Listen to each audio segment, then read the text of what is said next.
Hey guys, welcome everyone. Hey, how's everyone doing? Welcome to the House of X Entertainment, where you will be entertained. I'm Wanston. And I'm Leo. And welcome to the show. Thank you guys for all being here. Yes, welcome. You guys put a 1 in the chat if you guys can hear us. Oh, yes, they can.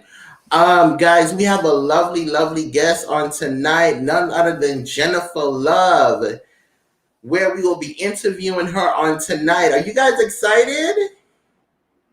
Yes. Are you guys ready for our lovely guest? Please put a 1 in the chat if you guys are ready. Don't forget to look at the phone because the phone works faster than that does. I know. Make sure you guys share it out. Please do share it out. Don't forget to press like. Tell a friend that your 2 favorite nephews are on. Yes. Hey, Just Teresa, how you doing? Hey, never surrender, never give up. Thank you so much for being here. Thank you guys so much for coming in. So as soon as everyone is ready, we're going to bring up our guest, and she's going to say hi to all of you guys. As soon as you guys are ready, let us know. Please put a 1 in the chat. We're going to bring up our guest. Thank you all mods that are in the building. Our moderators is going to control the chat on this evening. Please welcome all the guests as they come in. Thank you, Anita. Thank you. Hey, everyone.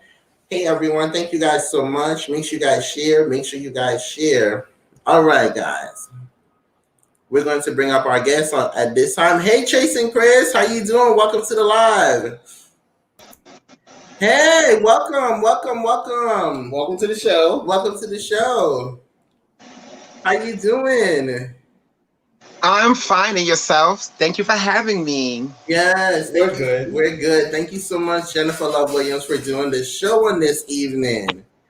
No problem. Thank you for having me once again. I was excited when I got the offer to be here. So yes, thank you. Welcome to the House of X Entertainment, and we're so happy to have you. We're so happy to have you on the show. Thank you so much. So, we're going to begin. Tell us a little bit about yourself. Well, I am an entertainer and an activist. I reside in Jersey. I'm from South Carolina, but I reside in Jersey, and I've been entertaining for, I'm going to say 22 going on 23 years. And giving back to the community part has always been there, but I must say in the past 5 years or so, my heart and my passion would never leave entertainment, but it's been more focused on the next level of giving back, which ultimately brought me to the last year or so, putting more focus into giving back, which led me to the criminal justice reform and giving back to our formerly incarcerated LGBTQ plus people, which also led me to start my own organization, my own nonprofit, which is housed under a larger national nonprofit, which I also work for. So, okay, that's incredible. That's incredible. Welcome to everybody that's coming in. Thank you guys so much. You said entertainer. What type of entertainment do you do? Well, I'm a showgirl. I started off just doing some drag competitions back in the 90s.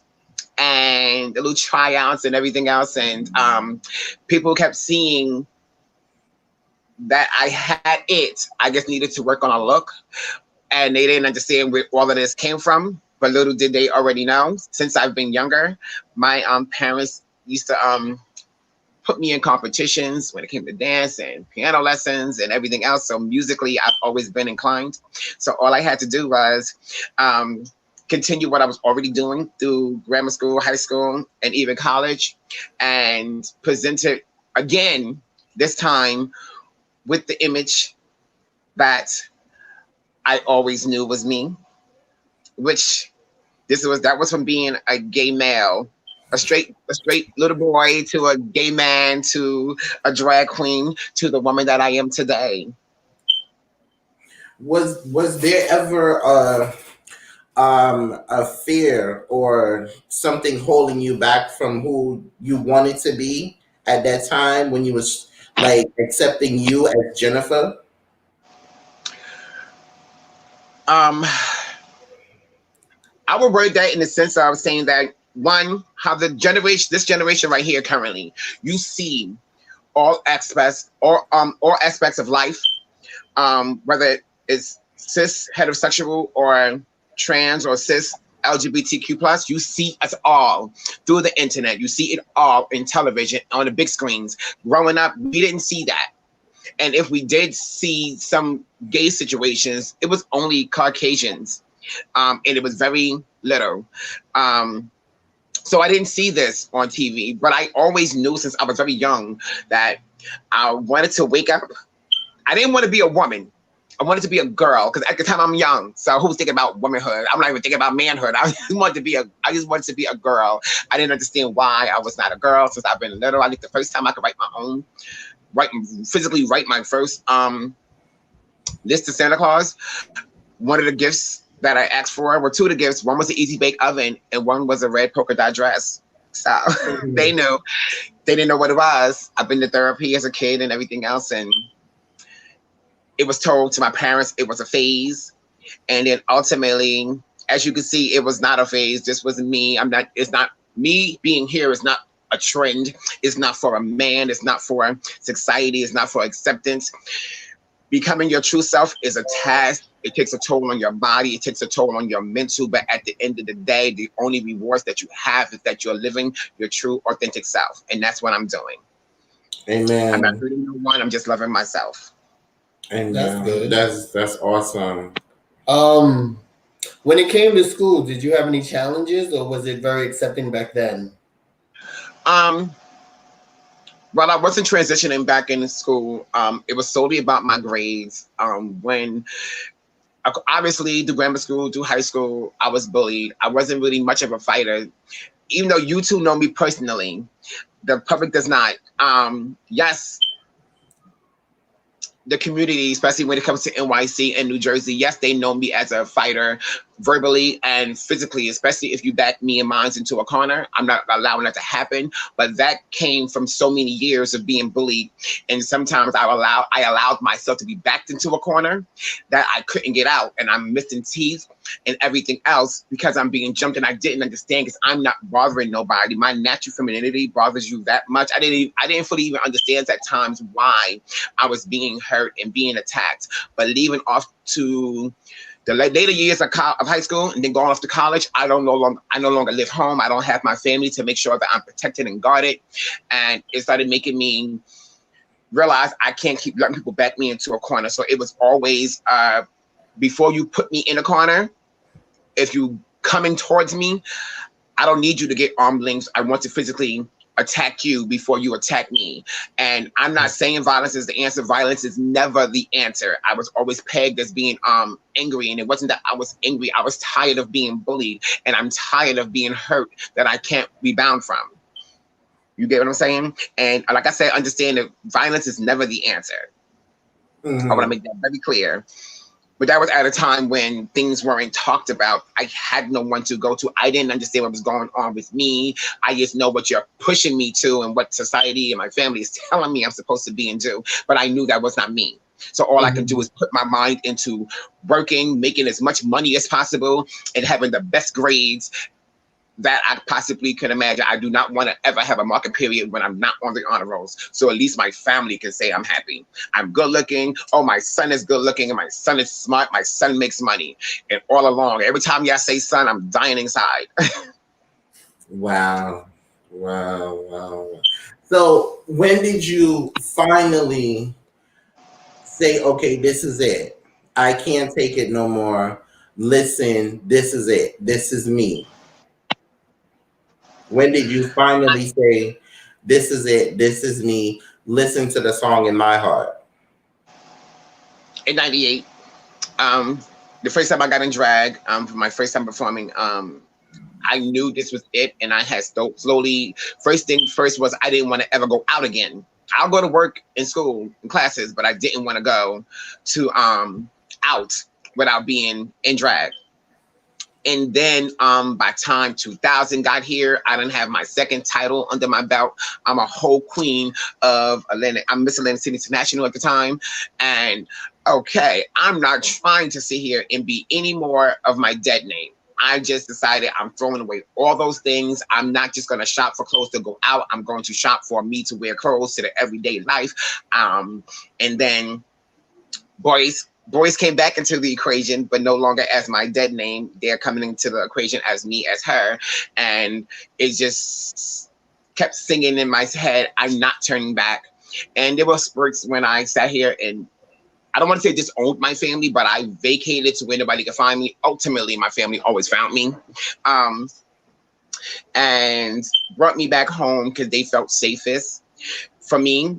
Because at the time, the news was talking about prostitution, and once I had to make sure my family understood that this is not to trick men, this is not for men, this is solely for me. And if I have to choose between being me and the family, I'm always going to choose me. And things just kept going on, and I did some new black market nip tucks, so to speak, some new black market surgeries that health-wise I suffer from now. But despite this beautiful face that you see, yes, I have some health complications due to some black market surgeries that I did like 21 years ago, going on 21 years ago. But I stopped doing those things. And then as time went on, I had took my hormone therapy seriously, no more black market, that everything was also done by a doctor, and my physical development had started changing. And obviously I've had some proper board certified plastic surgery nip tucks. But I'm ultimately happy with the woman that I am, and it's an amazing feeling. I guess I had to learn self-love, because I can't ask you or my family or anybody else in the world to ever accept me, to ever love me until I fully love myself. Amen. Once that happened, I think I was searching for automatic acceptance. And even though I may thought I had it, I actually didn't. It was little things that we said. It necessarily wasn't to hurt me, but it was hurting me. And I don't think that I sat here and fully took accountability. And accountability came with, like I said, my own self-love and my own self-acceptance. There's no need for me to be going to do black market things. There's need for me to work and get the things that I need and I want done to myself, properly board certified. And as time goes on, I'm going to have to make the difficult choice, whether I like it or not, of if you can't respect me, pronouns, name, in my face and behind my back, like I deserve, then you will no longer be in my life, and I'm fine with that. Amen. I know that's right. Amen. As an entertainer, do you have any role models that you look up to in the entertainment field? Well, anybody who knows me knows the one person. I love many artists, but it's only one person that just makes my heart melt. Since I've been 8 years old, I liked her already, but when I had turned 8 and I seen her in a whole new light, she was no longer me liking her in the beginning. She was just Michael's little sister. But when I was 8, she just became my holy grail, and she still is. And I'm 44 right now, and that is Janet Jackson, Janet Demita Jo Jackson. She is my idol. She is the blueprint. She is the queen. She is my icon. She's the world's icon. Y'all would have no Beyonce, no Lady Gaga, no Britney, or no Christina without there being a Janet. Okay. Yes. Just to educate the people who don't know, because I had to learn this as I was coming into the club scene, can you explain the difference between a female impersonator and a drag queen, for those that may not know? Okay, now this question is a little it depends on who you ask. Yeah. I started in this business as a female illusionist, a female impersonator, a drag queen. Ultimately, I ended up becoming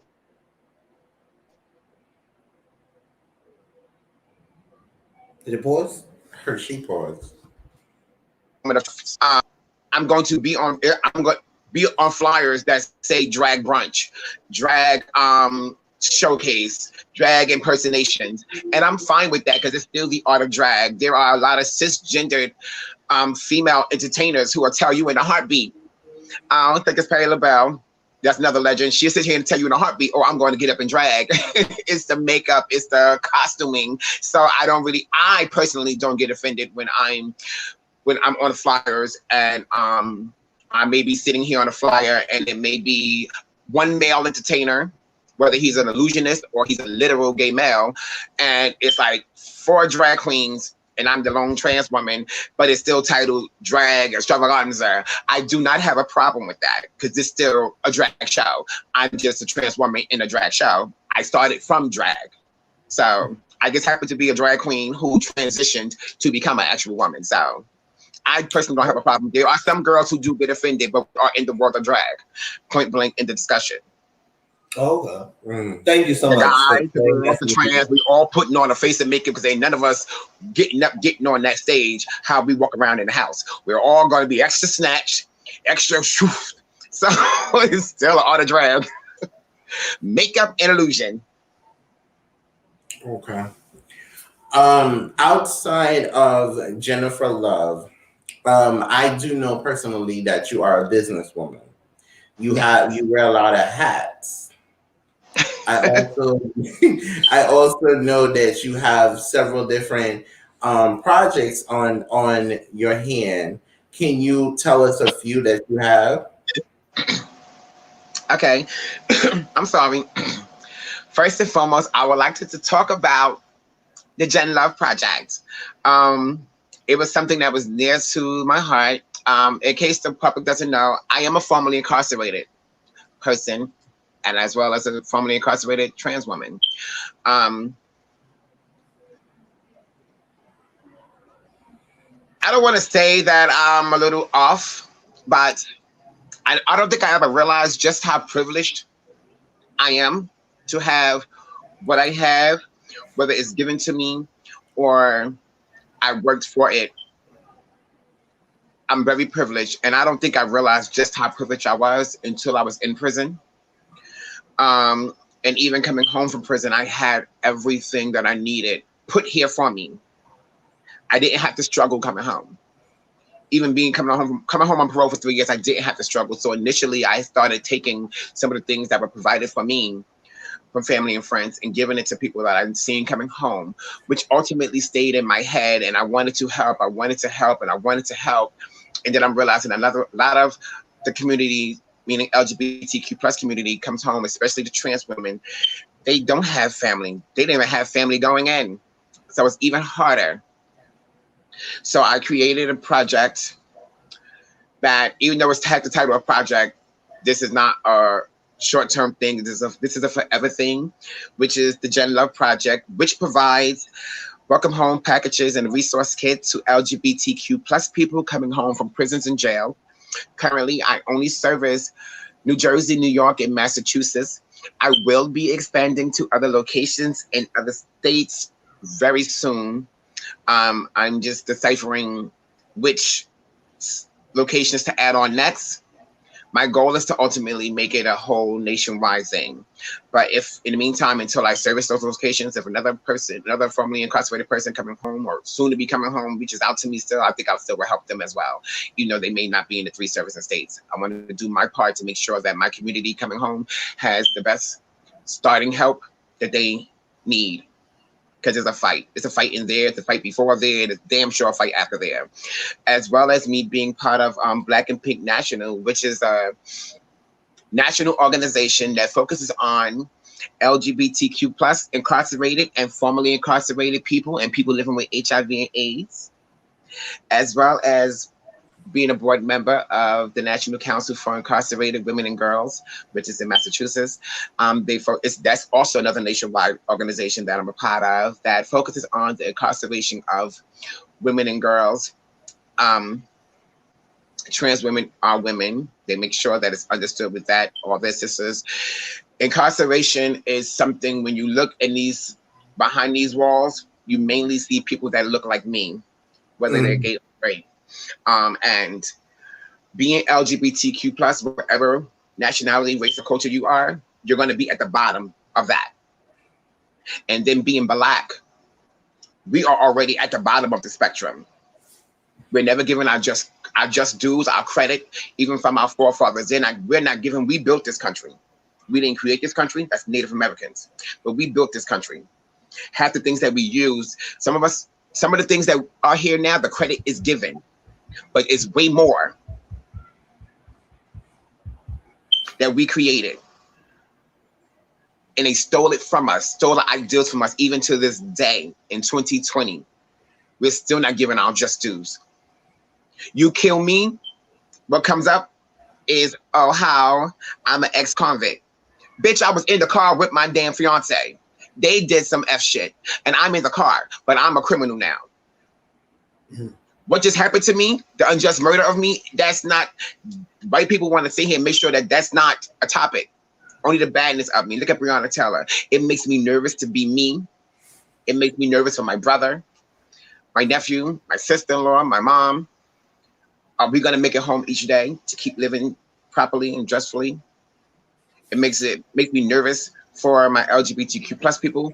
And I want to keep making sure that I work with as many organizations and build as much as I possibly can, not just for my own legacy, but because we have to show unity to make sure that we are here for the duration of our lives.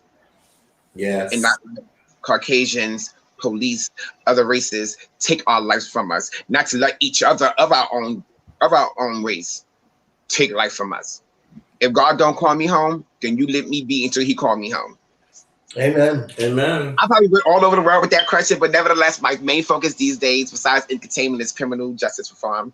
And like I said, my organization is the Gen Love Project. You can check it out at JenLoveProject.org. GenLoveProject.org. You can make donations and everything else. Every dollar helps. Okay. Amen. Just to let you know, you're getting a lot of compliments in the chat. They're saying that your hair is beautiful and you look beautiful. Thank you. Thank you. Thank you. We're gonna get to the deep and dark parts of your life very soon. But as an entertainer, was there ever a time when you felt? Oh, we do? Okay. As an entertainer, was there ever a time that you felt that you was being overlooked, you was being mistreated, you was being pushed aside? Okay, before I answer your question, I see a question just came up for me. What does the plus stand for in the LGBTQ plus? There's more acronyms. LGBTQ plus IA plus. I'm just not gonna name all that. That's a lot. But this day and age, the LGBT community is all about inclusivity. So we want every I forgot the name of the person who asked that question. I hope they know I'm talking to them. To make sure every aspect, never surrender, never give up. This question, this answer is to you. To make sure that every aspect of the non-cisgendered community, which is us, that we all are represented, or that we all are represented to the best of our knowledge. I just say LGBTQ plus because I don't ever want to mess up all the acronyms. I grew up with LGBT, and me coming home from prison, all the other aspects of our community were added on, and I just don't want to leave anyone out, so I just leave it as plus. You know, I hope I answered your question as best as I could. I'm so sorry, never surrender. Now, Ronston, back to your question. Should I call you Teddy or Ronston right now? It doesn't matter. It doesn't matter. Thank you guys. I personally call him Teddy, everybody, but I'll say Ronston. Did she answer your question? I had a question. Okay. No, I didn't answer Watson's question. Okay. Okay, go Are ahead. you gonna forget yours, or you want me to redo? Go ahead and mine. What is your question? Do you want me to do my question? Yeah, first? do yours. I remember mine. No, I just wanted to ask for the people that may not know, and for your experience as a woman of trans experience, what changes would you like to see for your community? Unity. See, answering that question, I know I never want to offend anyone with my answers, but all I could ever do upon my answers is answer from my heart, with my mind, with my eyes. And for me, I want to see unity. As a Black person and as a trans person, I need to see unity. We can get so much done together. Stop focusing on what makes us different and what makes us whole. And for my trans sisters and brothers and the rest of the LGBTQ plus spectrum, we already know, like I said earlier, no matter what race and culture and religion we are, being in this community, we are at the bottom of that. But together, we can move mountains. Do you know how much money is spent in the economy as Black people? Do you understand how much money is spent in the U.S. economy as LGBTQ plus people? Do the math. Get it together. Us together, instead of wanting to fight, especially in public, we can move some mountains. Money talking, bullshit walks. Amen. Amen.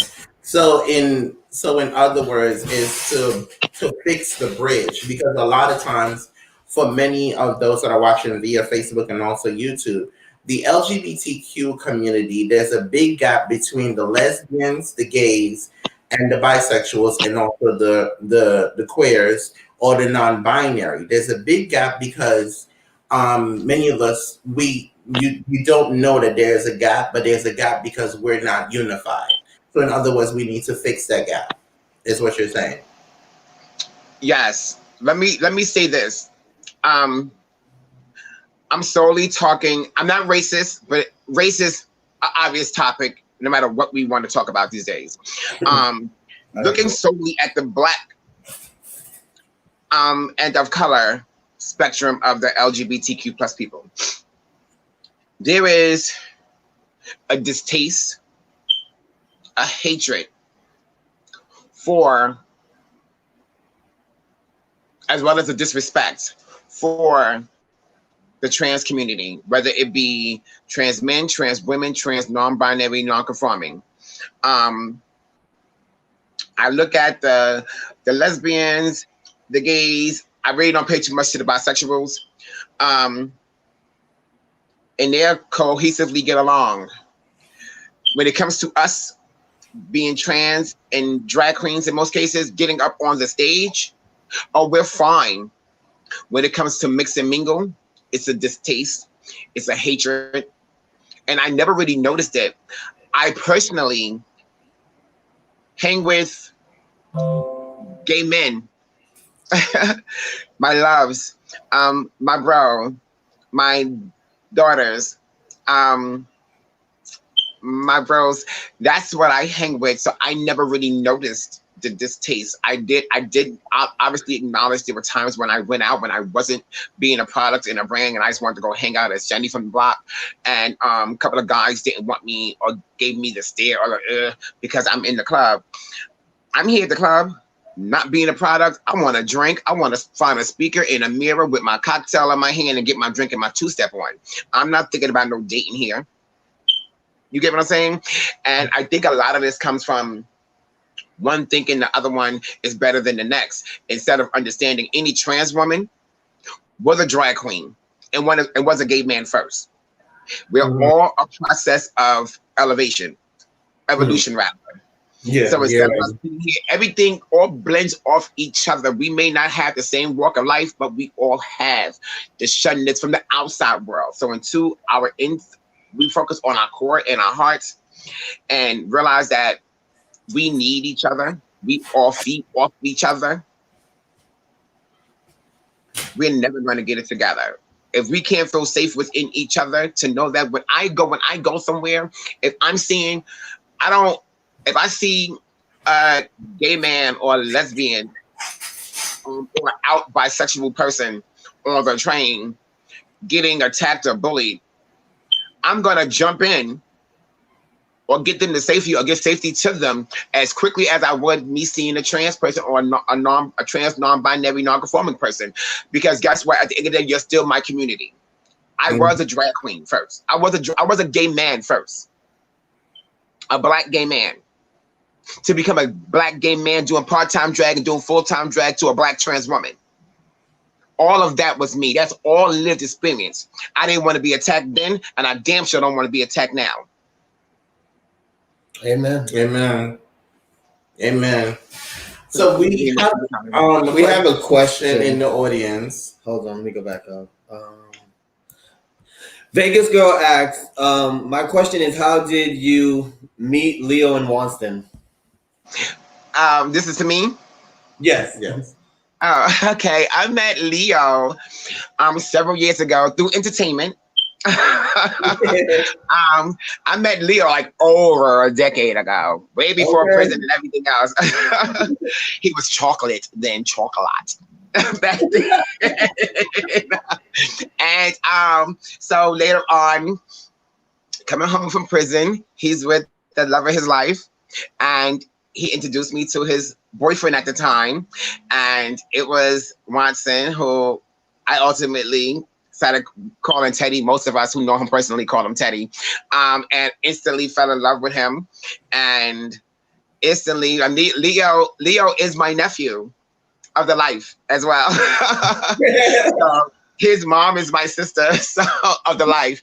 So, and we also share the same biological last name. So, but later on in life, he met the love of his life, which is Watson, aka Teddy, and I immediately gravitated towards Teddy as well, which he's also my nephew, and we never looked back. So when they started the House of X and everything else, they consulted with me for my opinion, and I let them know they had a well thought out process and a well thought out plan. And I'm always here for a well thought out plan. I'm always here for someone who wants to better themselves and take themselves to the next level. So I'm here for it and offer what ways can I help. And I'm here for it still to this day. That's why when they asked me to be a part of this, to do this interview with them, I didn't hesitate at all. But actually, I did. They asked me beforehand, but I was on vocal rest and I couldn't talk for maybe like about a month. I couldn't even make sounds. So that's why I'm doing this now that I can talk again. So. Okay. Yes. Now, I know you to be an incredible dancer. So just to educate the people, how long have you been dancing? I've been dancing since I've been like 6. Okay. Pretty much all my life. Did you dance in school as well, or? Yes. In college, I co-choreographed the halftime show for home games, and eventually we started traveling with the basketball team. So our basketball team would suck, but our cheerleaders would suck, but this amazing dance troupe was everything. And even as a freshman in high school, freshmen couldn't be part of the glee club or the drama club, but I had to get all this special permission from the dean of students and have my mother and father reach out to them and show them what I'm working with and why you need me in this. So yes, it's always been there. And my parents used to besides putting me in contests and everything else, it would be moments where they knew certain people had access and connections to this and that, and be like, "Have you met my oldest? Let's go." Put me on the spot. Let's go. You want to do this dancing, singing? When we tell you to hit it, you hit it.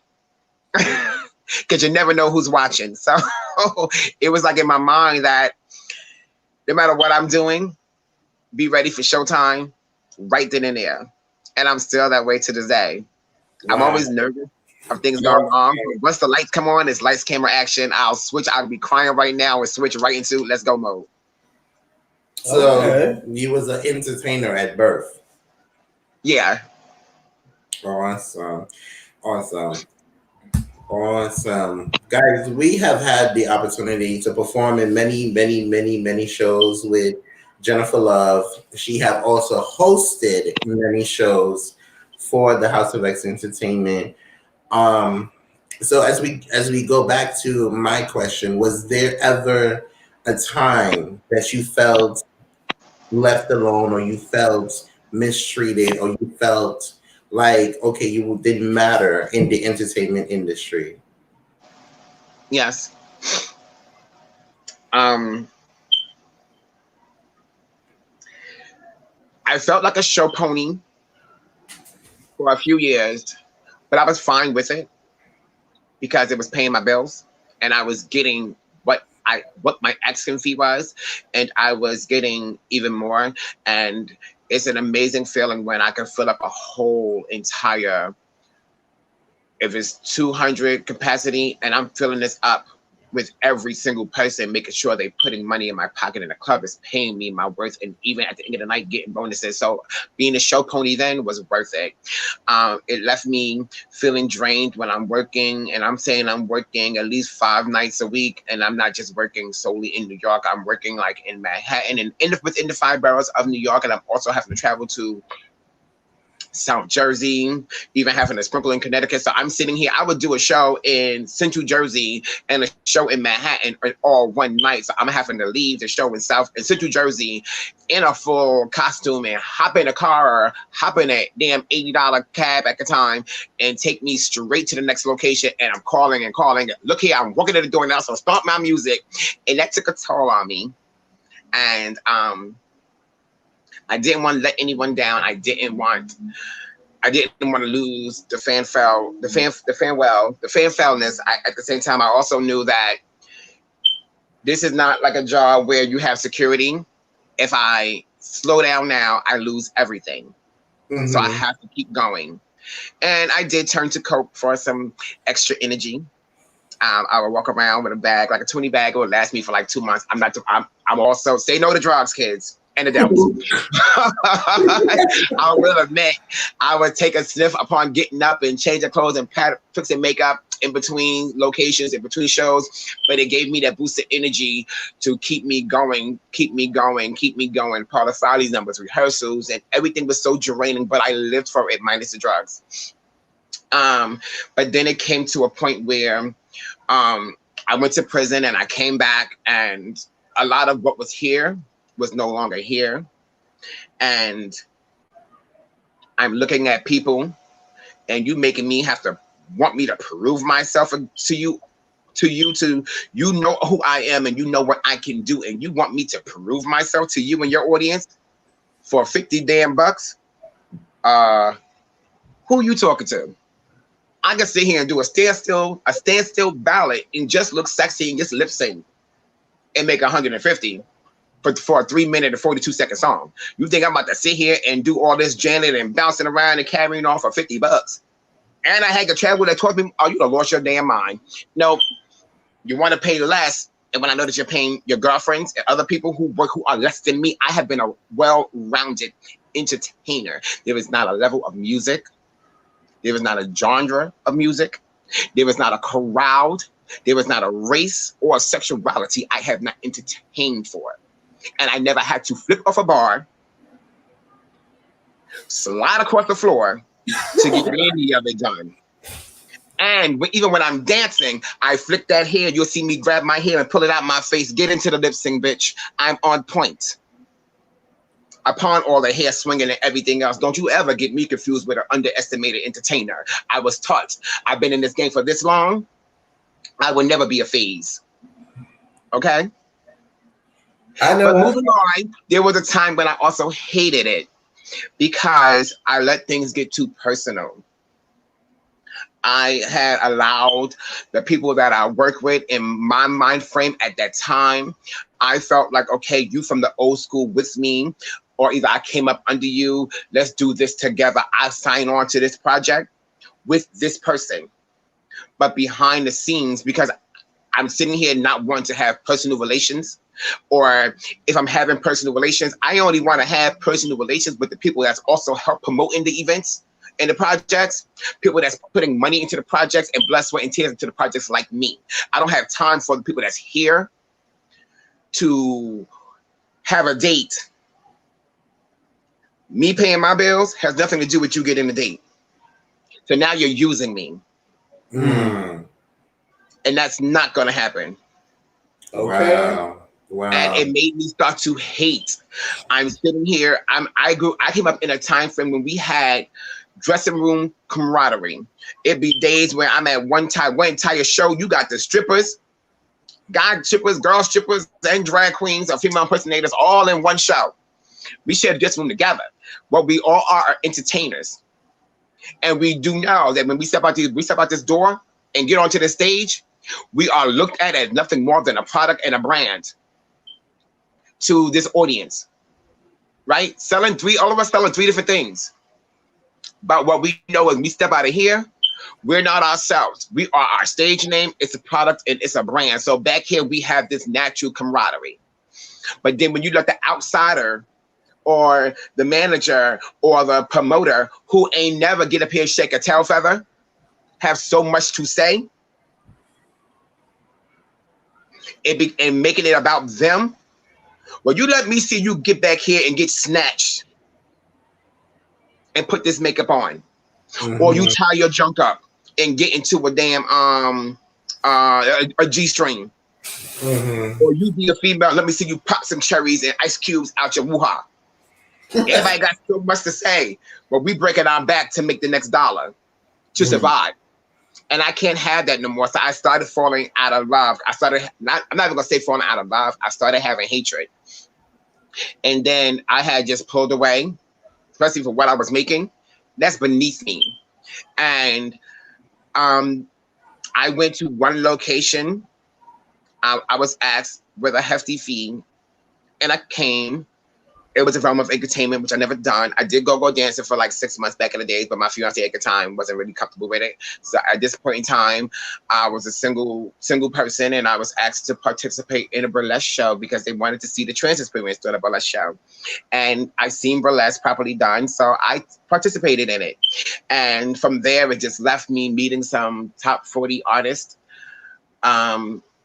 You know, they're not current top 40, but they still hold a Grammy and stuff from the 80s and everything else. I'm still fine with it. You're still a Grammy top 40 selling artist. Oh, I'm here for it. With a hefty pay, I'm here for it. And it opened me up to a whole new realm of people who respected me for who I was and did their research on me and seeing that, oh, I like her. I like her as a person.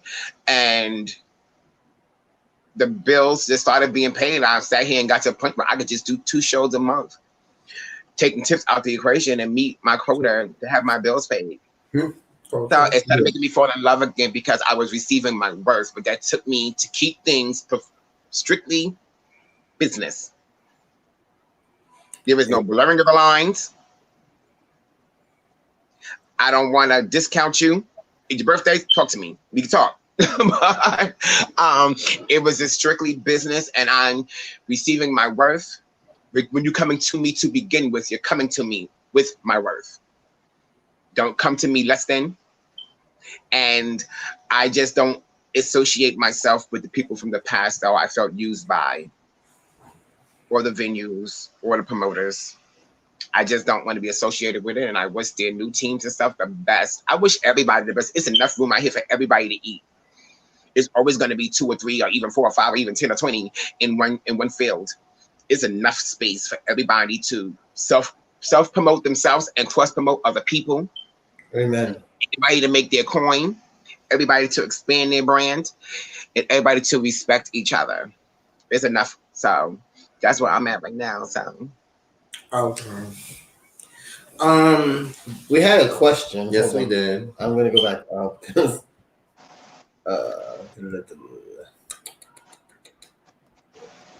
I think it was Vegas. The Man family had a question. The Man family, yeah. I'm trying to find the question. I think her question was, "Can you teach us some dance moves?" Yeah. It says, "She is so beautiful. Ask her, can she teach us some dance moves?" Oh, thank you. Well, right now I'm not in that proper setup.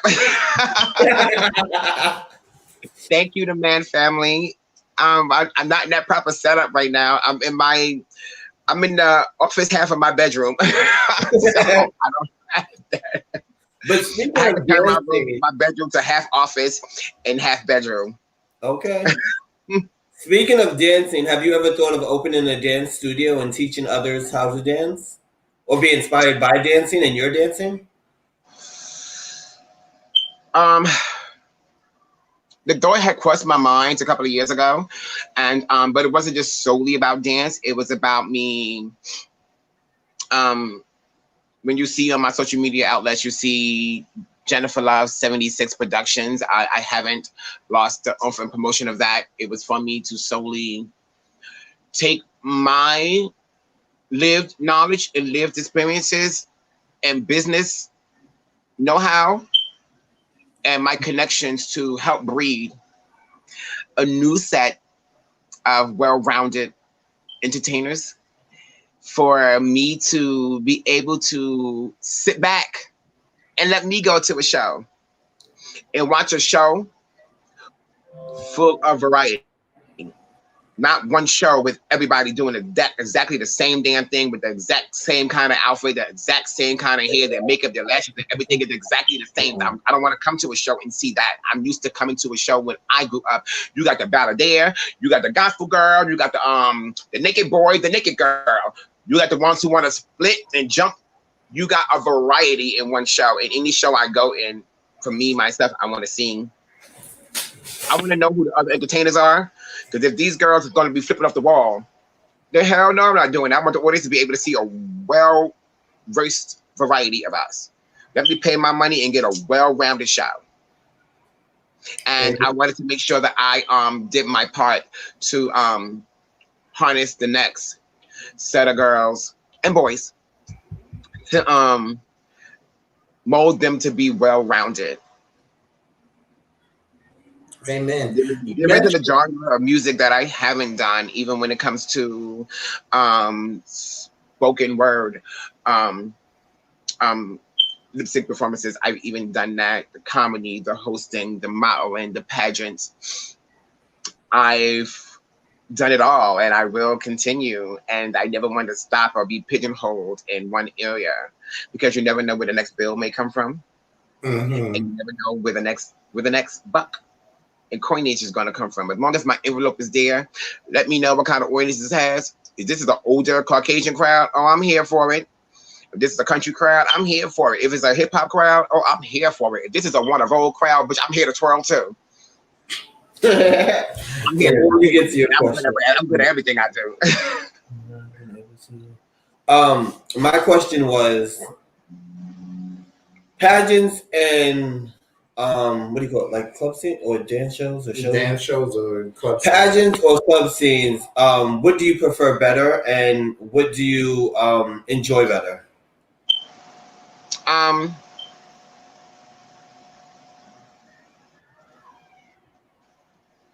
don't really have a preference. They all, like, when you think of ballroom, you think of the ballroom performers, the ballroom community, and you think of the show community, and think of the pageant community. There are a lot of us, male and female. When I say that, whether you're a drag queen or a drag king, or a trans man or a trans woman, illusionist, we're all in all three aspects, and there's a great deal of us who have been in all three parts. When Jennifer started, she started off in ballroom.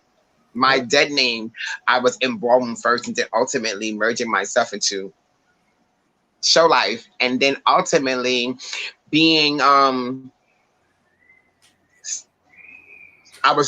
tried to stifle my career at a certain point in time, and I had to go to different locations to still work and continue building my brand. I was just that determined. And during that process, I was presented. Well, I was told, "Oh, I want you to do this pageant, and you're gonna do it." So I had started looking at some previous pageants, and I realized, oh, I like this idea, I like that idea. Let me raise this money up.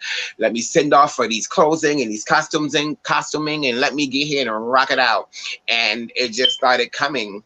I'm a quick learner, and then obviously anything you love and you have a desire for, you should always put forth to it. So I love it all. It all works together. But every ballroom person cannot be a show or pageant person. Every pageant person is not a ballroom or a pageant person.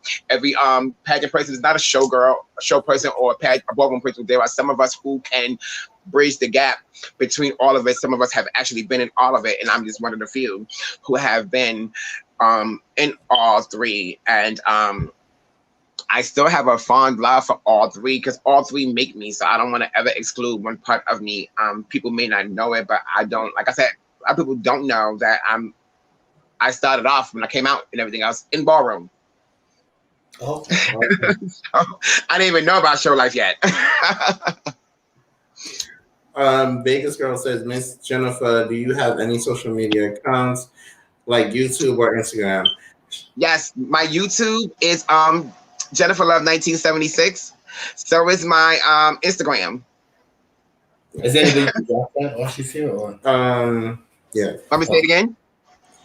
I can. You said Jennifer Love 1976, right? Yes, one word. That's my YouTube and my Instagram. My Twitter handle is Jenny JENNLOVE 1976, and my Facebook is Jennifer Love Williams. There's a few performances up there on my YouTube. In all honesty, people have just been getting on me. A dear friend of mine who is helping me behind the scenes has been getting on me that word of mouth of who you are is not gonna cut it any longer, because I have been taking my career, whether it be entertainment as well as criminal justice reform. I've been doing a lot of travel. I've been on the road like each month until COVID-19 hit. I panicked when I was in Georgia. I panicked and I wanted to get home. I didn't understand what was going on. I don't think none of the world understood what was going on. And I just wanted to get the safety back of Jersey.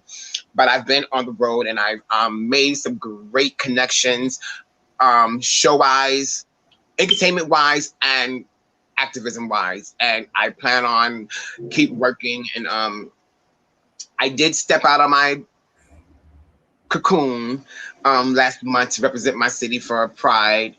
My Jersey City for our Pride. It was virtual, but 30 people could purchase tickets and everything else, and I did perform for them. It wasn't as uncomfortable as I thought. Do I want to be performing all over the place during COVID? Hell no. I ain't trying to die for a buck, but I'm always willing to make a buck. We could work it out though. Talk to me. We have a question. Yes. It says, Miss Jennifer, any advice to the people that are trying to come out and they come out of their shell but are shy?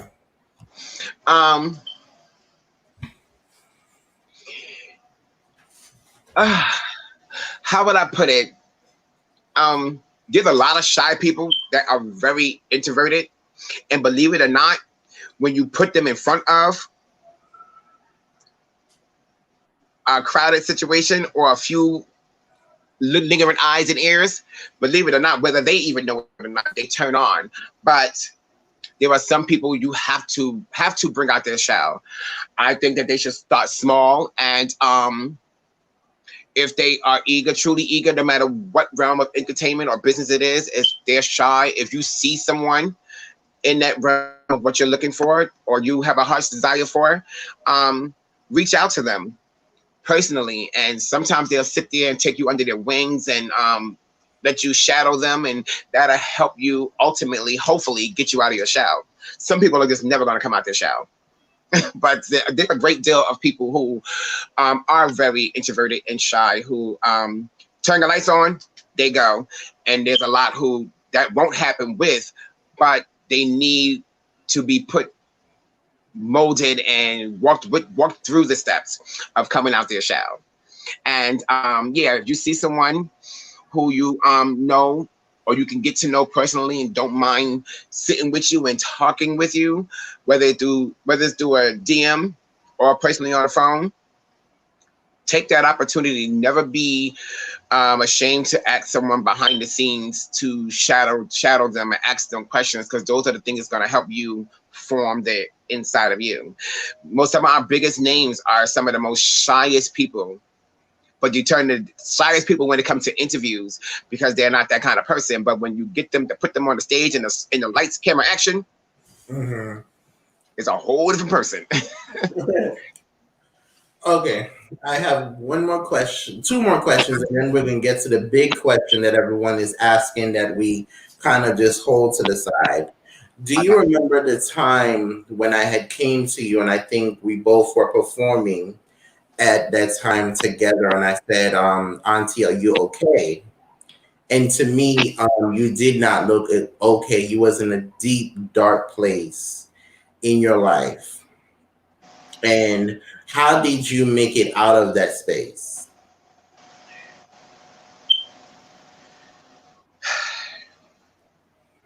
Therapy, um, and actually listening to my therapist and opening up to my circle that's been here since I've been out. Um, I had a lot of suicidal thoughts. I I didn't want to be here. It was a struggle with self. I was realizing that I was still battling inside that I couldn't make everyone happy and that I wasn't perfect. Um, it just seemed like everybody just wants. And as long as I give everybody and be everything that everybody wants me to be, they're fine. But what about me? And then there was people that was here that didn't ask me for nothing, didn't want nothing from me. They just wanted me. But I never wanted to do anything but smile. Smile and be a show pony. This was even my own natural instinct in my mind. I just always want to be picture perfect. I just always want to be the perfect candidate, say the right things. I never want to offend no one. I never want to make no one feel unloved by me, at least not by me. I wanted to be the support system for everybody, but inside I'm dying. And I didn't know how to communicate that with anyone, like even my therapist. I've been on therapy for a while, and suicidal thoughts have been there for a while at that time. But at that time, I had stopped medication. I didn't want to seek therapy anymore. I just wanted to be Jennifer Love. I didn't even want to be Jennifer Love Williams. I just wanted to be Jennifer Love 24 hours a day, the show pony, the show horse, the picture perfect, the ideal girlfriend, the ideal sister, brother, sister, daughter, mother, the ideal host, the ideal entertainer, the ideal model. I didn't know how to be me anymore Mm-hmm. as a person, not a product and a brand. Mm-hmm. Mm-hmm. Ooh. Well, Any advice for people out there that are struggling with coming out or low self-esteem? Any words of encouragement that you can give them? Um, Understand something when it comes to this. You're talking about life or entertainment? Life, right? Life. Okay. When it comes to being in this lifestyle, for some people it is a choice, but it's so many that it's not a choice. It's not, oh, I'm gonna hop in here and dip and dabble and then go back and act like it never happened. Some of us, this is who we are since birth.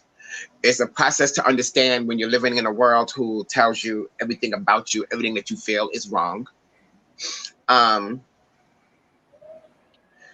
And the good thing for me about this generation is that you see so many positive figures of our community, the LGBTQ plus. You see politicians, you see business owners, you see entertainers, you see actors. There are some athletes, even though the athletes come out and they lose everything. That's sad. But It is sad. there are so many elements to everyday life that you see of the LGBTQ plus spectrum. So therefore you know that it is possible for you to live in your true self and still excel. The same way I said about people coming out of the shell. This is a process. No one can tell you when you are ready to come out and truly say, this is me, accept me.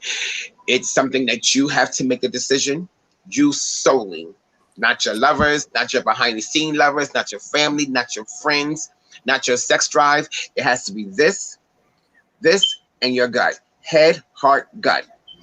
Because once you come out, there is no turning back, and you have to live as your true self and the best you that you can be. No one can be you for you but you. That You'll was lose beautifully yourself said. trying to be everything else for everyone else, but being yourself and being the best you, by you, is the best thing you could ever do for your soul. Amen. That was beautifully said. And to my black community and my other of color community, understand something. There is nothing wrong with seeking mental help to help you process. It doesn't mean that you're crazy. It doesn't mean that you're less than. There is nothing wrong. If you don't feel like you have a community or a family member or a friend to talk to, there is nothing wrong with seeking professional mental health to help you properly process everything before you lose yourself. Mental health can take the smartest, the strongest, the most secure person out. What you see on the outside of anyone, don't ever assume that you know what's in a person's heart and what's in a person's mental. Amen. Amen. Amen. Amen. So the big question that everyone has been waiting for, and welcome to all those that are coming in. A few years back, you um went into a dark place in your life. You recently became incarcerated, and where your life was set on pause for a short period of time. How and why did it happen, and how did you felt as a woman of trans experience?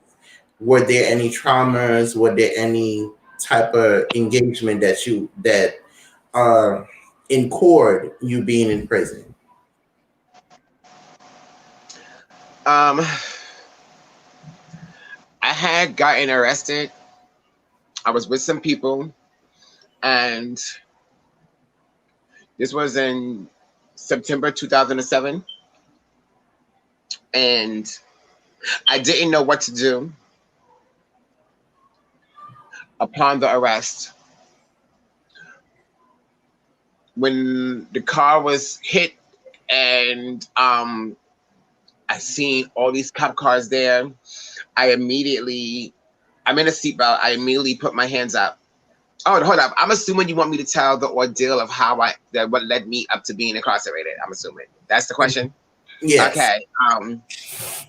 And I'm not asked nothing. They reach over me and they unhook my seatbelt. I give him my hand, and upon me giving him my hand, I step out. They help me out the car. Never disrespectful at this moment in time. And I put my other hand behind my back. They cuff me, walk me over to a car. Not the officer who put me in cuffs. Another officer had written my pocketbook, see my ID. At the time, I didn't have a name change, so he decided to come back to the car that I was in, take me out the car, put a flashlight over my head. And this is Jersey City Police Department. He had walked me around the cop car that I was sitting in, took me out and walked me around it with the flashlight right over my head to make sure that the onlookers of seeing what's going on, he purposely addressed, let the women know, to you women, that doesn't concern you. Quote, to the women, that doesn't concern you. I'm only talking to the fellas, the men out here. You see this? Calling me a this. It's very pretty, but it's not a woman. It's a man. Don't be fooled. And I didn't know how to process that. Oh But wow.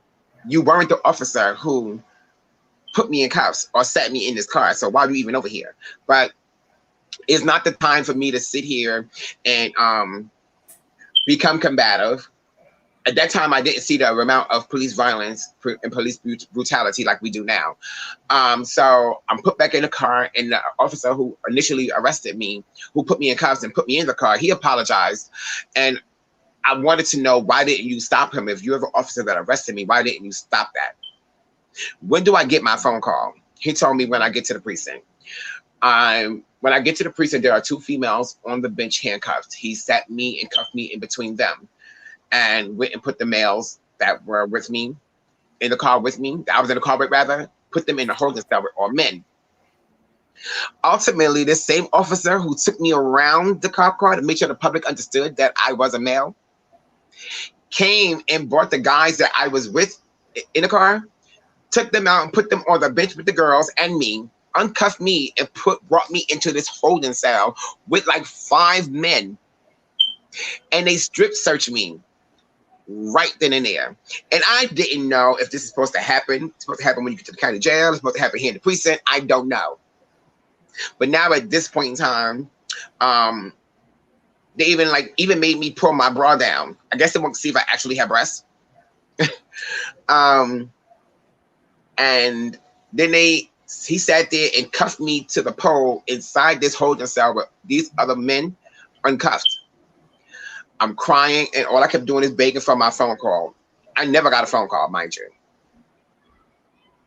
I didn't know much about prison, but prison or jail. But what I do know, I'm supposed to be getting a phone call, and I'm asking for the phone call since you put me in handcuffs.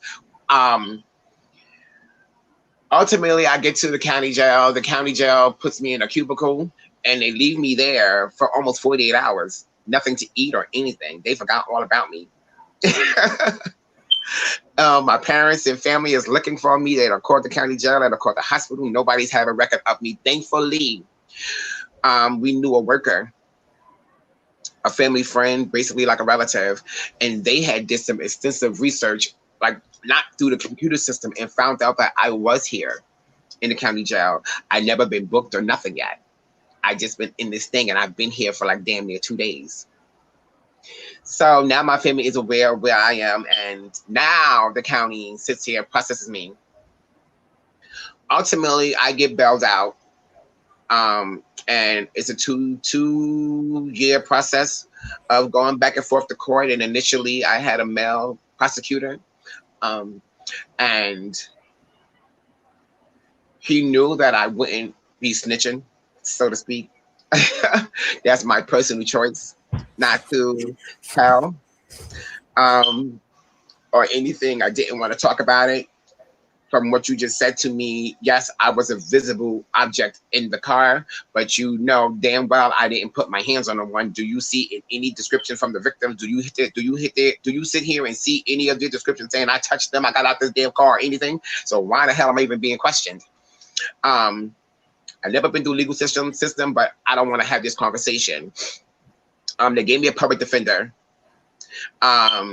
This chick, she comes in, she sees me, she tells me I'm in here for a robbery. My bail is 100,000, and then she said that I'll be in contact soon.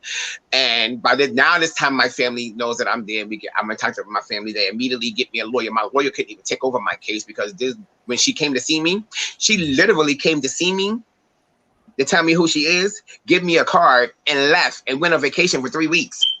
So that's why I stayed in the county jail for like a month.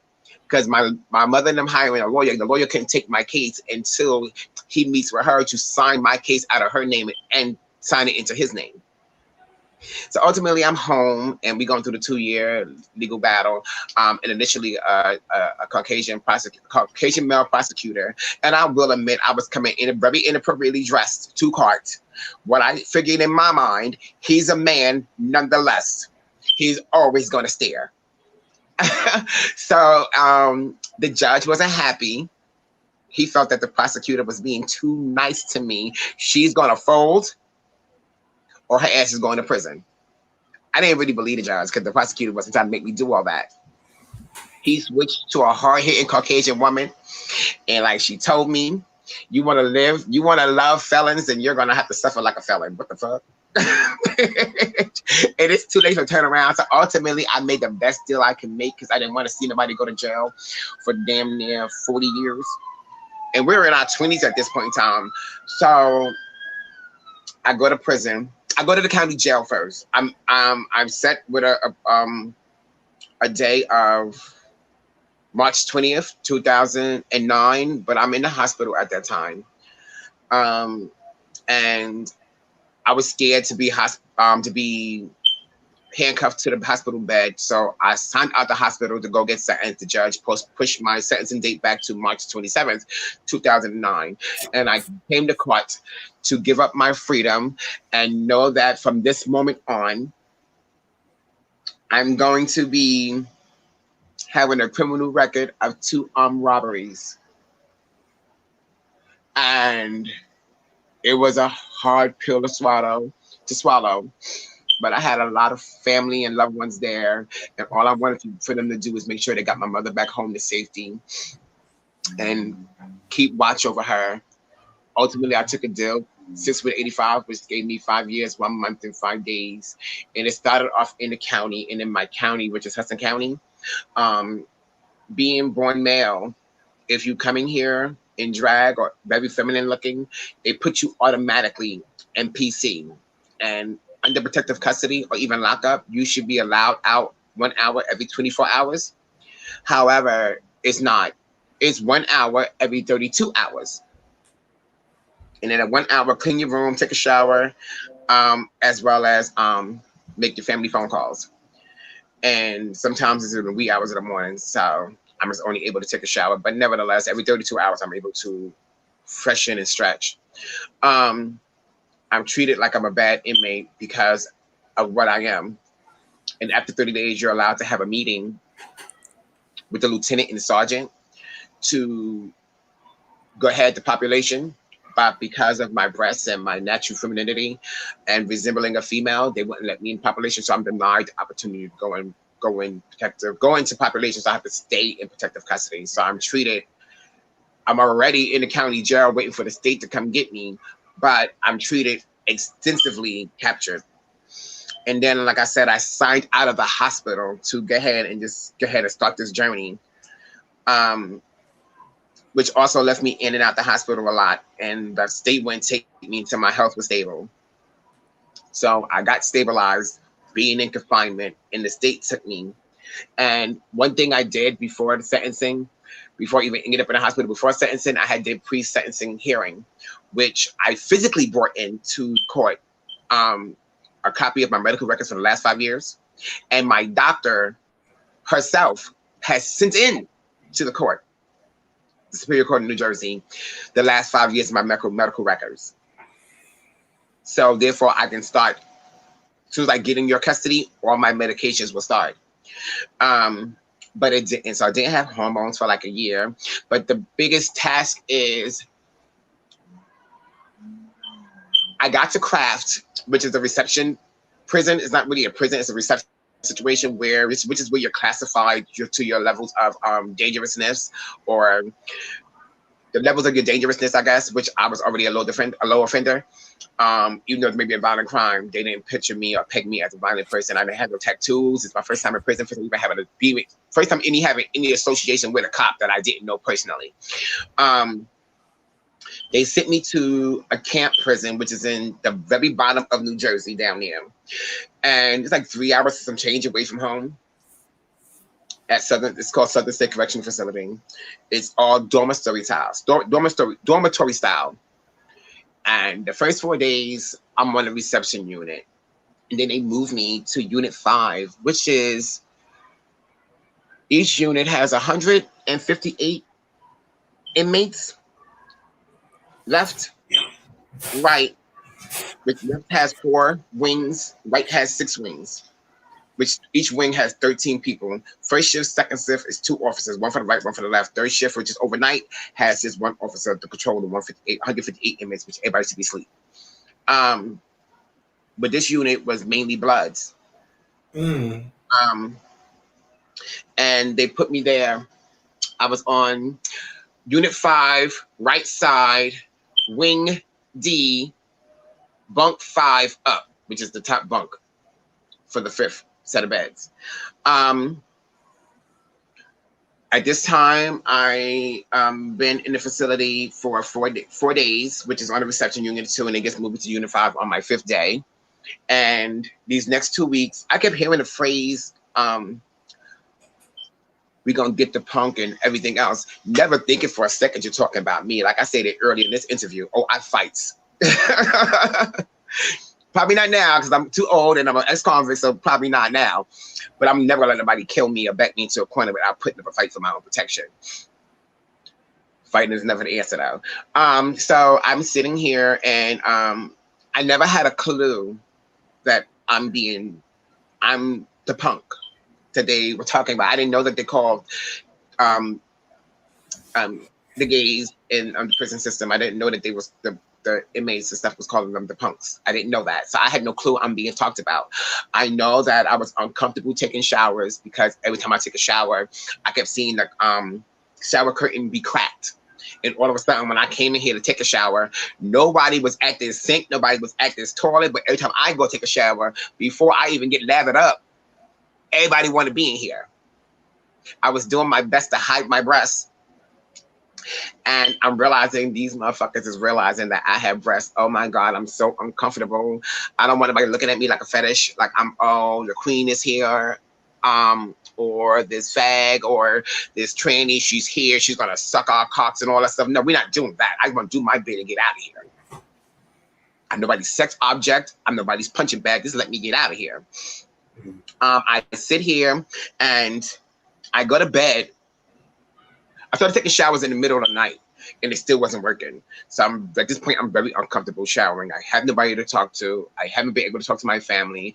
And on August 8th, 2009, I went to sleep on my bunk, as I previously did, and I felt this awkward feeling. You know how when you sleep, you can feel something near you? Unless you're drunk or high when you go to sleep. Just regular sleep, you can feel something that's too close to you, that shouldn't be close to you. And I didn't know what it was. I hopped up to someone, not just looking at me, you're literally hovering over me, to be punched in the face and my face to be pushed into a pillow. And for me to be raped. At this point in time, I'm there 2 weeks and 3 days in this facility. And I'm a fighter. And for all the fighting and protection of myself that I did, to let this fucking grown man take everything from me, the only thing I ever owned that nobody can take from me since I've been 18 is me, myself, and my own personal body, my own personal being. It's for me to have someone take the one thing that's mine from me. I didn't know how to process it. I sat here and I wrote a letter. And I asked, this is the middle of the day, now it's August 9th, and I asked, can I go to the mailbox? When I went to the mailbox, the letter, it was to my mother and family. All the letter said was that I love you guys. Don't ever think that I don't love you. But I can't do this. I can't do this prison shit. I just rather die. That's all my letter said. I go back to my unit, get back on my bed. I go to sleep again. Mind you, I have a bunch of tissue all up in the crack of my ass. One napkin, same thing, all up in the crack of my ass. I'm sore. And I'm still bleeding from the sexual assault. That's about 24 hours ago. I don't know who to talk to, who to tell. I don't know what to do. And I finally fall asleep. And I start feeling that same feeling that I felt that woke me up the first time, the previous night. But this time, when I open my eyes, my wrists are snatched and my ankles are snatched. And I was beat by 3 guys holding combination locks, while one held my wrists and one held my ankles, and they beat the shit out of me. It took me 3 months to heal. I have no contact to my family. DLC obviously wants to cover themselves, ultimately resulting in me having a year and 95 days of solitary confinement because once I was able to talk again, I wouldn't tell who my attackers was. I'm looking at all this paperwork and I'm looking at all these guys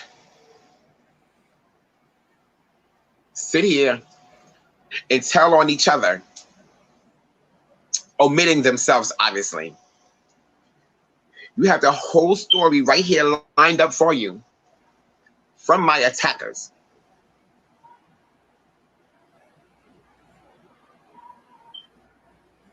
What do you need me to open my fucking mouth for? I'm just starting my bid. If anything, you should have never let this happen to me. What I later learned is that this is the drug unit. And you knew putting the trans girl over there, some people are going to be so consumed with hatred for my bare existence, and they're going to lose focus on their well-working business over there. And some are going to be so consumed with lust and desire for me, they're going to lose focus. So ultimately, I'm DLC's pawn, I'm your sex object, and I'm your punching bag, so nobody gives a fuck about me.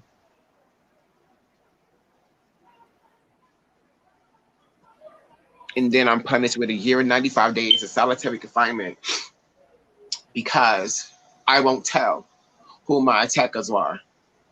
Hello, I'm just starting my bid. I can't tell you shit. If you put them in a lineup, could I point them out? Yes, but you didn't do that. I don't know nobody's names. I just got here. 1, 2. They told you everything right here. You did this to cover yourself. You used me as a pawn.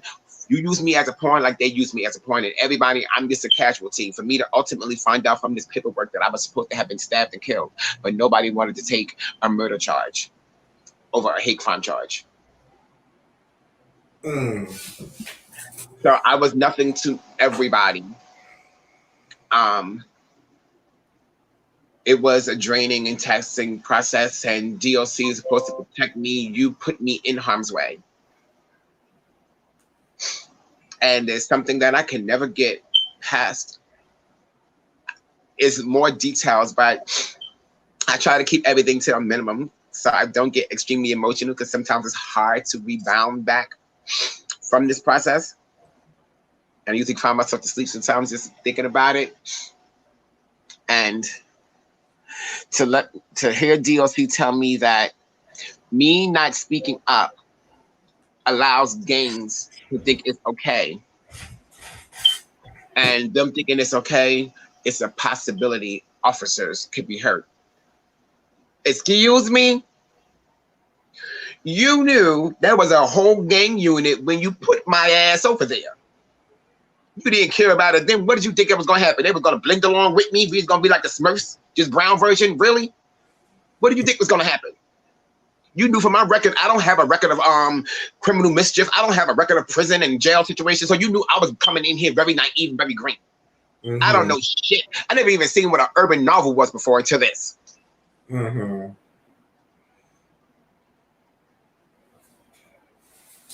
You cared about you. My rapist cared about him. And my attackers cared about them. Everybody said, fuck Jennifer.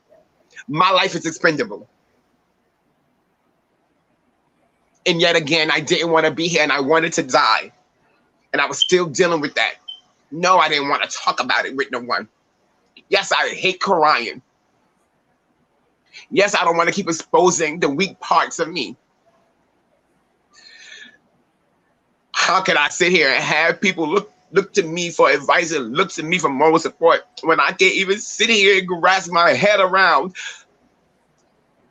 what purpose is my life when everything around me has shown me that I have no purpose and I'm not shit? I am expendable.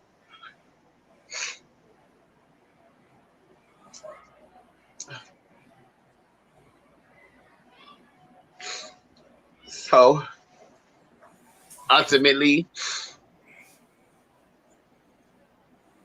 what led me to actual therapy to work through this, I was becoming self-destructive, which is my time frame that you're talking about initially, and refusing to go to therapy, refusing to process anything. And I was threatened. It was for my own good, though. I was threatened by my doctors and stuff to civically commit me. Um, to force me to process my traumas. And I'm glad that kicking the ass happened because it made me start to process and start to learn that it's okay for me to cry. It's okay for me to vent. It's okay for me to be imperfect. It's okay for me to acknowledge that I'm perfectly imperfect. My traumas do not define me. Take my traumas and my battle scars and let them motivate me.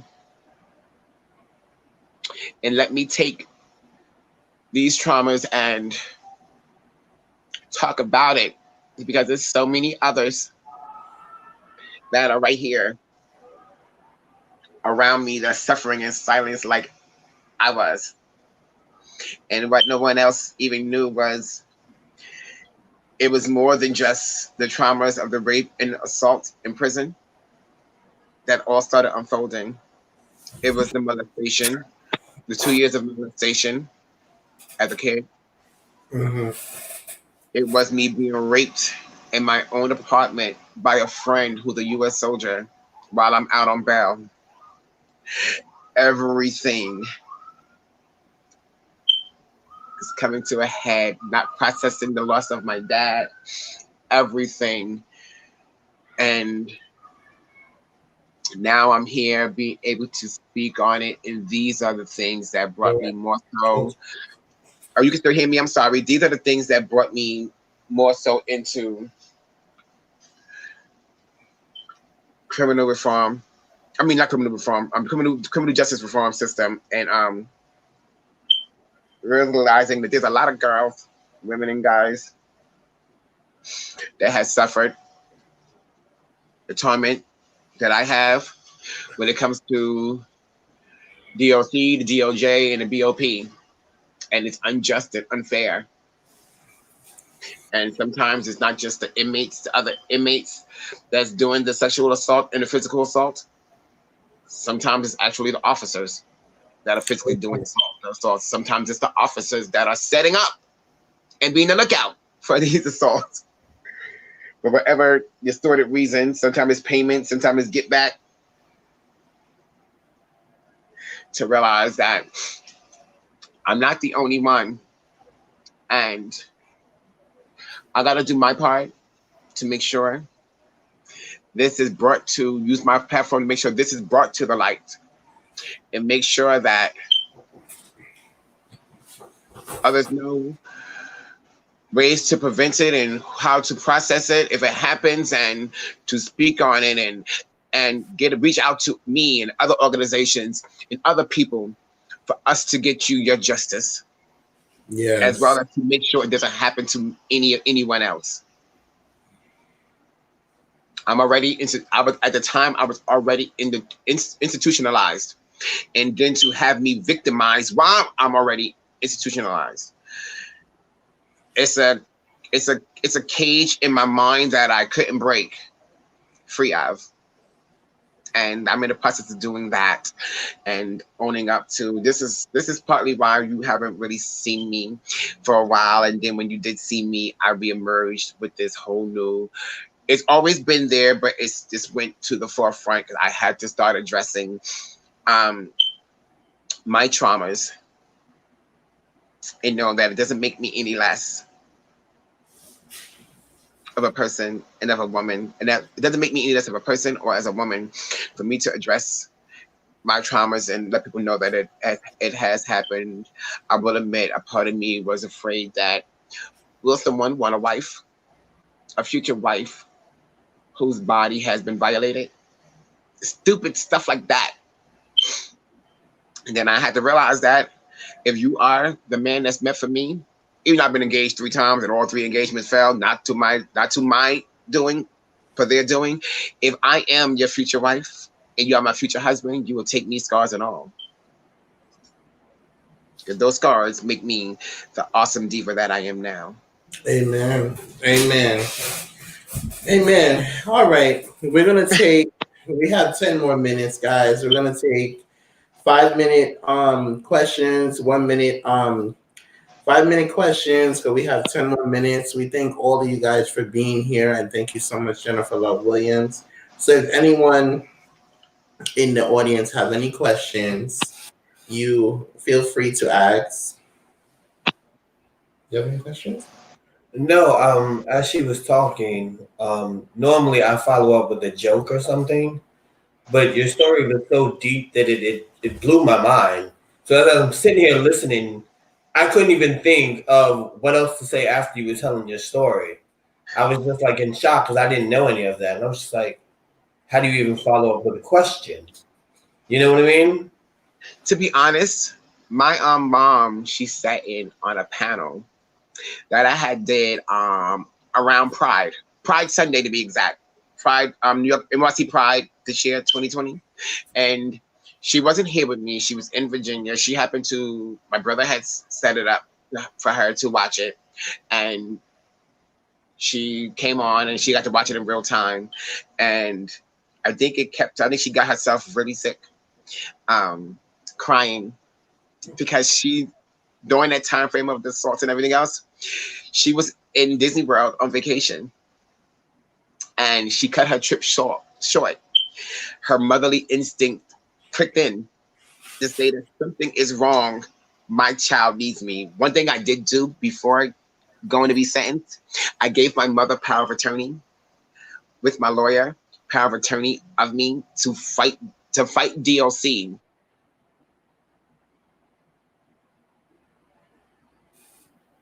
I did. So her motherly intuition caused her to cut this trip short, get her ass on a plane, and come back to New Jersey to start questioning, but never getting an answer.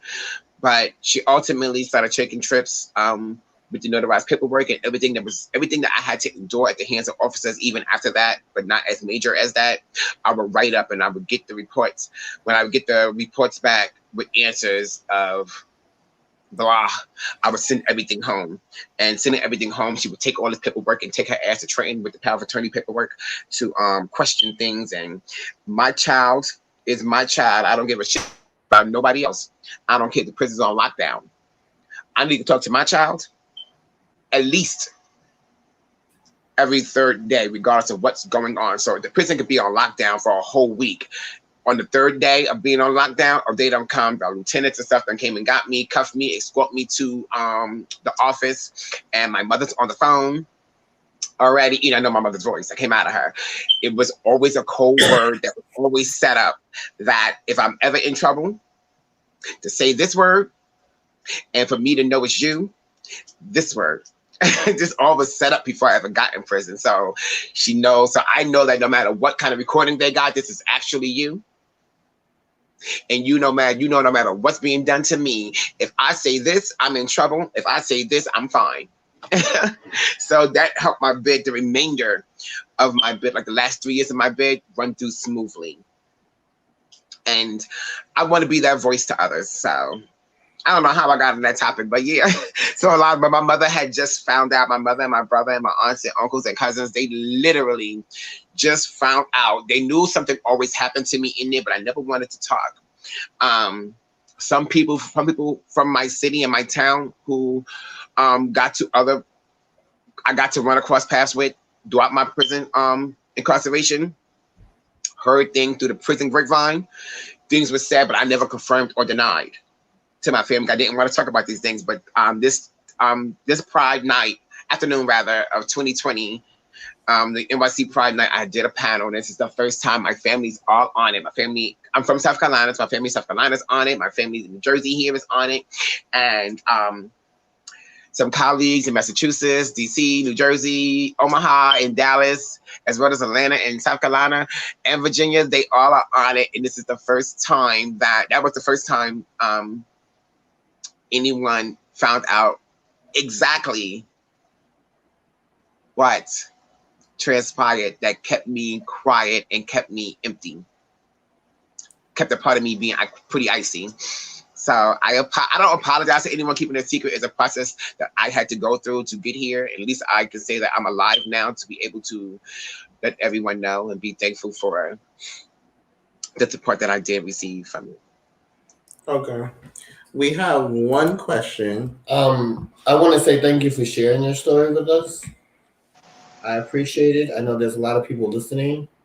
Sherry, no, I didn't get justice. I haven't reached the time frame yet for me to be able to even shoot in for an expunge. But what I will say is that even though I didn't commit the crime, the paperwork said that, I did make a plea deal. Like I told you, the people I was in the car with, they were facing 40 years minimum. 20 years minimum without the weapons charges. So me keeping myself attached to them would alleviate. I knew that the system really couldn't fuck me over too hard. Being an entertainer and doing so many community situations and church situations, working with so many people. I had all these affidavits, and my current mayor, he was a councilman at the time. I knew my parents' connections and my own personal connections, political, local.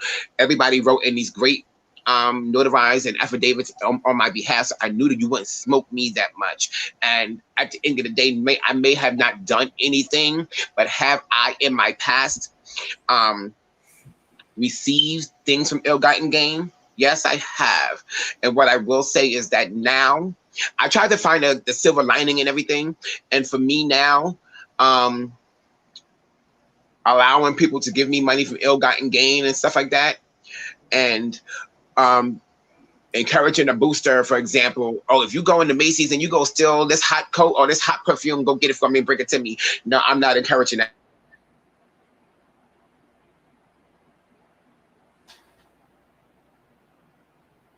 Hello? I think it froze for a second. Mm-hmm. Hello? Hold on 1 second, guys. Jennifer? Yeah, I think it froze for a minute. Yeah. Mm-hmm. Hello? Yeah. Okay, what happened? It froze a little bit. Did you still hear me answer the question? Part of it, yes. Okay, I'm sorry.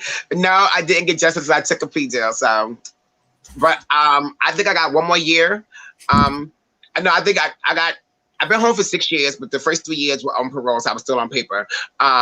So I think I'm in my 3rd year. So I think I have 4 more years before I can go put in for an expunge. I think it got to be 7 to 10 years after the crime is all completely served before you can go ahead and put in for expungement. But I'm going to see what happens. And I know that now with the work I do, I have some great people and great attorneys at hand who can help me with this. So. Okay. Next question. Okay. Audience, if you have any questions. We'll take one more question. We'll take one more. Before we get out of here and wrap it up. Yes. But Jennifer Love, we want to say thank you so much for coming on the show. Thank you for having me. Yes. Sherry said, like I said before, you are strong and brave and a survivor. Thank you so much for your story. Thank you, Sherry B. and the House of X Entertainment for giving me the opportunity to tell my story. And thank you for all the listeners and people who tuned in to support Bronson and Leo and the House of X and allowing me to share my story and my journey and letting me have that feel like I'm in a safe space to go ahead and share. Amen. Last question, and then to all those that are coming in, we do have a premiere that's going on in about 5 minutes. Working with us, did you feel comfortable? Did you felt at home?